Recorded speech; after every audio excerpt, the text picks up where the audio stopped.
Cualquier paciente con sangrado representa un reto diagnóstico y una alarma diagnóstica para cualquier personal de salud que lo aborde. Es igual si se trata de un paciente pediátrico. En este masterclass los invitamos a aprender un poco un enfoque práctico, conciso, metódico, para lograr a buen término una impresión diagnóstica, una remisión oportuna y un diagnóstico también oportuno para estos pacientes.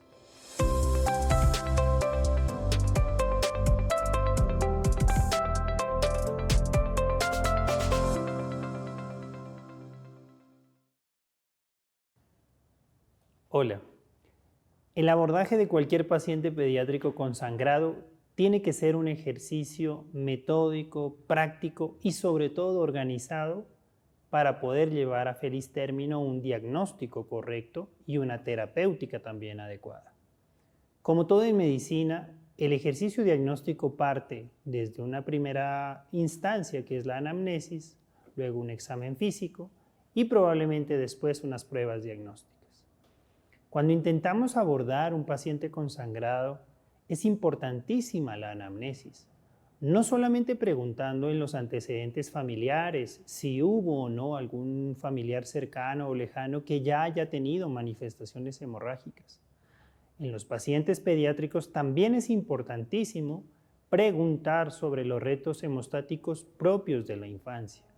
El paciente pediátrico tiene momentos específicos de su infancia o de su vida en los cuales el sistema de la coagulación se pone a prueba.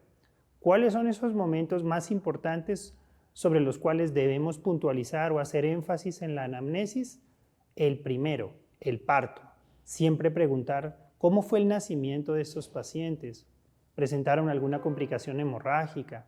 ¿Hicieron quizá algún cefalohematoma a nivel de la cabeza en el momento del parto? Si el parto fue instrumentado y hubo unas complicaciones hemorrágicas en estos pacientes. El segundo momento o el segundo reto hemostático es cuando este paciente en su periodo neonatal pierde el muñón umbilical. Cuando se cae el muñón umbilical, es importante también preguntarle a la madre cómo fue el sangrado en este momento. ¿Fue excesivo? ¿Fue normal? ¿Hubo complicaciones? ¿Hubo necesidad de que ese paciente acudiera a un servicio médico para estudiar o detener ese sangrado? El tercer momento o reto hemostático propio de la infancia que también amerita un énfasis particular es el momento de la vacunación. Hay pacientes que con solo aplicar una vacuna de vía intramuscular y si tienen un problema de coagulación, esa vacunación puede volverse un problema terriblemente complicado, terriblemente hemorrágico, por ejemplo los hemofílicos. El siguiente momento o reto hemostático importante de la pediatría es cuando este paciente empieza su deambulación, empieza a gatear, empieza a correr, empieza a caminar, empieza a hacer lo que llamamos los solos o los pininos. Es muy importante saber si en esos momentos las manifestaciones hemorrágicas se hacen más evidentes. Luego vienen retos hemostáticos un poco más tardíos, por así decirlo, cuando el paciente cambia de piezas dentarias, cuando hay una muda en la dentición. Algunos pacientes que tienen problemas en la coagulación, su primera manifestación es un sangrado excesivo cuando pierden una pieza dental. Y lo otro son situaciones en las cuales el paciente a su corta edad puede llegar a ser sometido a un procedimiento quirúrgico, como puede ser una corrección de una hernia, una apendicectomía, una circuncisión y en fin, cualquier procedimiento quirúrgico que eso implique. Ya en el examen físico será importantísimo evidenciar clínicamente bajo nuestros propios ojos dónde se está presentando ese sangrado. ¿Es un sangrado nasal? ¿Es un sangrado en cavidad oral? ¿Quizá en encías? ¿En un alvéolo dental? Quizás es un sangrado a nivel de piel, evidenciado como petequias, como equimosis, o quizás es un sangrado mucho más significativo, más notable, una hemorragia articular, una hemartrosis, un hematoma muscular, o quizás es un sangrado profuso que pone en riesgo la vida de los pacientes. Es un sangrado que es evidente a nivel de cavidad oral, que es evidente a nivel de cualquier sistema anatómico que implique una pérdida de sangre mucho más significativa y más severa que amenace la vida de los pacientes. Y después de esa anamnesis y ese examen físico, pues nos queda el otro componente, las pruebas diagnósticas, los exámenes paraclínicos, los exámenes de laboratorio. que hablando de coagulación, básicamente son pocos. El hemograma, los tiempos de coagulación, un extendido de sangre periférica y una medición de fibrinógeno.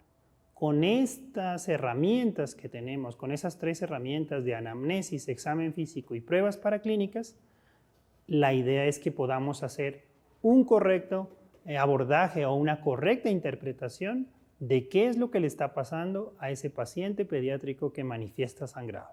Los invito entonces a que en los próximos momentos podamos estudiar, repasar, recordar fisiología de la coagulación de una manera práctica, escenarios posibles de los pacientes con sangrado y el mejor abordaje diagnóstico de las pruebas terapéuticas para que así nuestros pacientes puedan tener un diagnóstico oportuno y correcto.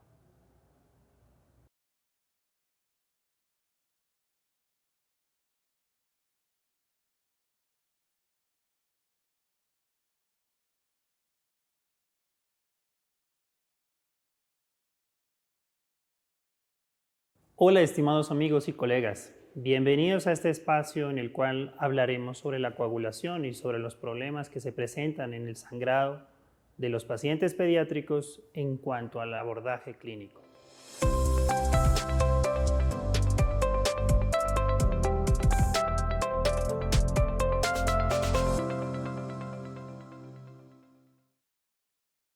Y el día de hoy vamos a intentarles mostrar la forma fácil y práctica de abordar los problemas de la coagulación. La coagulación y la hemostasia humana, tanto en pacientes adultos como en pacientes pediátricos, funciona de la misma manera y funciona basada en 2 componentes fundamentales, ambos igualmente importantes, pero muy distintos a la hora de abordar el enfoque diagnóstico de sus problemas. La hemostasia entonces funcionará con 2 pilares, una hemostasia primaria y una hemostasia secundaria. La hemostasia primaria está constituida principalmente por 2 componentes, las plaquetas y la pared de los vasos sanguíneos. La hemostasia secundaria, por el contrario, está compuesta por los factores de la coagulación y por los mecanismos de la fibrinolisis. Los componentes de la hemostasia primaria, si lo recordamos bien y no los vayamos a olvidar en ningún momento, como les decía, son los vasos y las plaquetas. ¿Cuál es la característica fundamental de las alteraciones en la hemostasia primaria? Que generalmente los sangrados que se dan por una alteración en esa hemostasia primaria tienden a ser sangrados leves. No son sangrados tan significativos como lo veríamos en alteraciones en la hemostasia secundaria. Generalmente se caracterizan también porque son sangrados que se presentan a nivel de piel y mucosas. Y en muchas ocasiones, una característica importantísima de esos sangrados es que pueden tener tiempos de coagulación o pruebas de coagulación normales. Por el contrario, las alteraciones en la hemostasia secundaria, principalmente constituida por los factores de la coagulación y la fibrinolisis, generalmente tienen una manifestación clínica de sangrado muchísimo más intensa, muchísimo más notable, más evidente. Y generalmente estos pacientes pueden tener una clínica de sangrado que hace llamar mucho más la atención al personal médico que los atiende. Sangrados a nivel articular, sangrados a nivel del sistema nervioso central, hemorragias a nivel pulmonar, gastrointestinal, y lo característico también de estos problemas en la hemostasia secundaria es que la gran mayoría de las veces se acompañan de pruebas alteradas en los sistemas de la coagulación.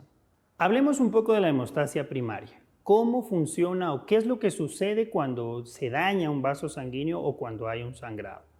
El primer mecanismo que tiene el cuerpo para detener un sangrado que se presente en cualquier paciente que haya sufrido una agresión o un daño a nivel del tejido es el cierre en la luz del vaso sanguíneo. Eso lo llamamos vasoconstricción. Es el mecanismo más elemental, pero a la vez es el mecanismo inicial que va a dar origen a todo el sistema de la coagulación posteriormente. Cuando el vaso sanguíneo está alterado o cuando está lesionado en su pared, después de ocurrir esa vasoconstricción o inclusive en el mismo momento y de manera simultánea, el endotelio o la pared del vaso sanguíneo que queda expuesta por el daño o por el traumatismo sufrido, empieza a atraer plaquetas a esa zona, para que la plaqueta intente en un primer episodio o en un primer momento adherirse al endotelio e intentar hacer un tapón que es muy leve, que no es tan fuerte, que no es suficientemente capaz de detener por completo el sangrado. Pero a pesar de que no tenga esa capacidad enorme de detener por sí sola el sangrado, la plaqueta en ese modelo es supremamente importante porque a partir de ella y de su unión de plaqueta junto al endotelio del vaso sanguíneo, como veremos más adelante, partirá todo digamos que el proceso de detener el sangrado. En esa unión plaqueta-endotelio habrá muchísimas moléculas, muchísimas sustancias que son importantes. El fibrinógeno, uno de los factores de la coagulación, que es el factor de von Willebrand. Habrá también moléculas como el calcio y, en fin, infinidad de mecanismos enzimáticos que harán que esa unión de plaqueta con el endotelio sea fuerte, sea lo suficientemente capaz de dar origen a una coagulación un poco más fuerte y más estable. Una vez que haya sucedido esa unión inicial entre el endotelio y la plaqueta, es donde entrarán a participar los demás componentes de la coagulación, los que realmente hacen que ese sangrado sea detenido. Y ahí es donde entran en nuestro modelo o en nuestro mecanismo de fisiología los factores de la coagulación. Los factores de la coagulación son proteínas, todos ellos, y están numerados, como ustedes bien saben, con varios números desde el 13 hasta el 1 o desde el 1 hasta el 13. Lo característico es que esos factores de la coagulación se activan uno a otro de una manera completamente organizada, sistemática, muy metódicamente coordinada para que el mecanismo fisiológico de detener el sangrado sea efectivo. De esos factores de la coagulación, podríamos decir que todos son importantes, quizá ninguno más que otro, pero vale la pena recordar algunos de ellos dentro de su papel en la coagulación porque es un papel preponderante, un papel clave y fundamental. Nunca vamos a olvidar el factor 1 o fibrinógeno, el factor 2, el 5, el factor 10, el factor 7, el factor octavo, noveno y quizá más importante también, como lo veremos más adelante en las aplicaciones clínicas, el factor 13 que a veces no participa directamente en la coagulación, pero al final, cuando se trata de estabilizar las moléculas de fibrina, es supremamente clave a la hora de buscar y de lograr un tapón o un tapón hemostático efectivo y eficaz a la hora de detener el sangrado. Concluimos este video entonces con mensajes cortos pero muy importantes. Primero, la coagulación tiene dos componentes, hemostasia primaria y hemostasia secundaria. Segundo, cada hemostasia tiene unas manifestaciones de sangrado diferentes. Y tercero, cada alteración en la hemostasia primaria o secundaria tendrá también una alteración distinta en las pruebas de la coagulación.